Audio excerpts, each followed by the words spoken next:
What's going on, everybody? This is Jeremy from USARK, filming on location here at Tinley Park, the NARBC show, and I'm here with my buddy Dre.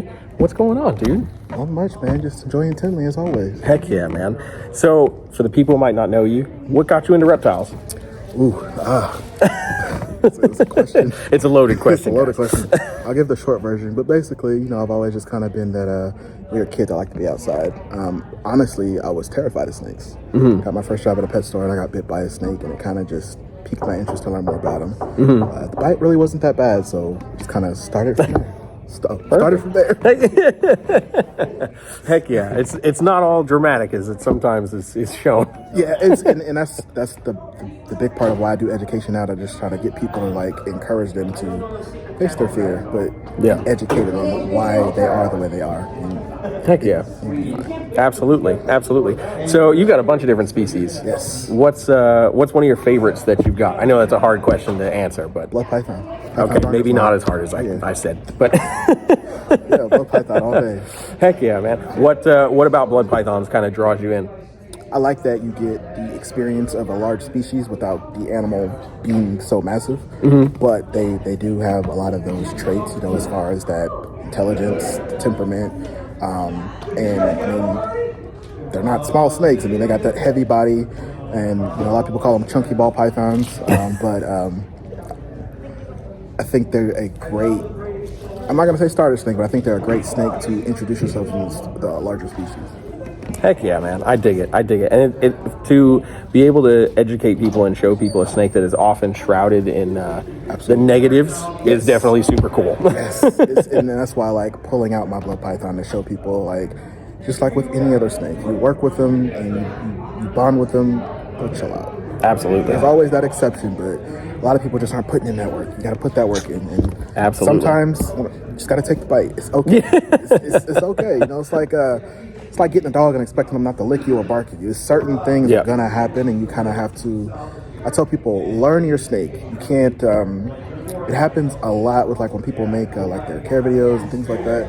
And I've been guilty of it, but we try to generalize what snake keeping is, and not understanding each individual snake may have different needs. So we just have to cater to that specific one. So you've got a bunch of different species. So is there a species that's out in your periphery of man, one day if I can get my hands on one of these, what's that species? Bolin's. I knew it was going to be Bolin's pythons. Didn't even let me finish so that I could be don't say Bolin's python. I'll say this, Bolin's or mangrove snakes, specifically Boega divergens or Boega melanota. Those are, and I'm not a Kluber guy, but I like those. Or falsies. Heck yeah. I like those, so.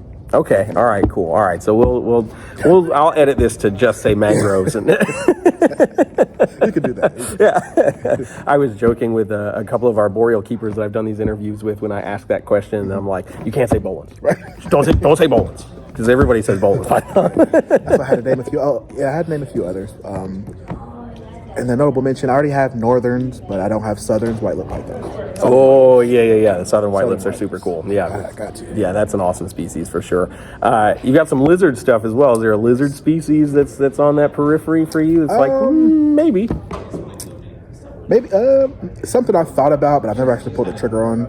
I used to have the caiman, and this particular lizard has similar setup, which is the caiman lizard. So I think they're very beautiful, but heck yeah. I think it takes a lot more with the lizards as far as their setup.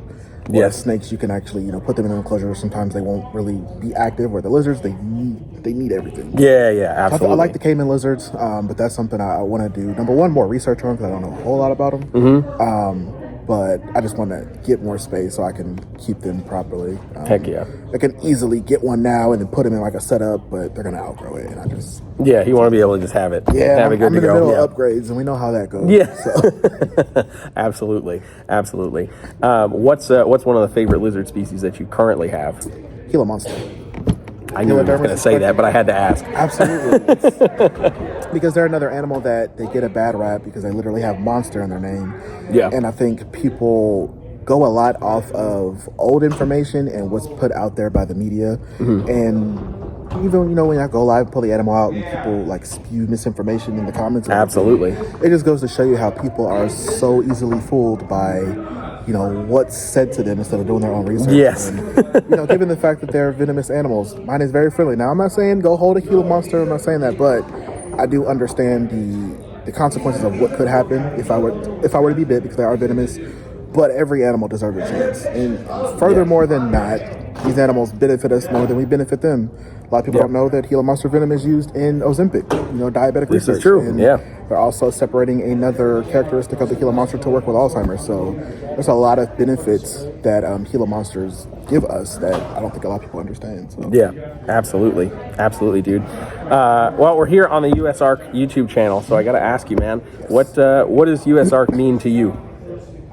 So to me, USARK means basically there are front runners. There are the ones on the front line actually, go into town hall fighting these crazy laws that these people who aren't reptile keepers try to, basically pull over our heads and everything like that. So they literally fight for us to be able to keep doing what we're doing, because, we have seen some bans, we have seen some, restrictions or regulations actually go through, and, they're the ones actually out there doing everything we can, because, without them, we wouldn't even know about half of these alerts. They would just put everything in there, even with everything in Florida and the FWC. It was USARK who went through all that paperwork, because I can read, but I'm not reading all that. And they found everything that FWC was trying to do. So I think they're very important, especially given that society doesn't look at reptiles as pets.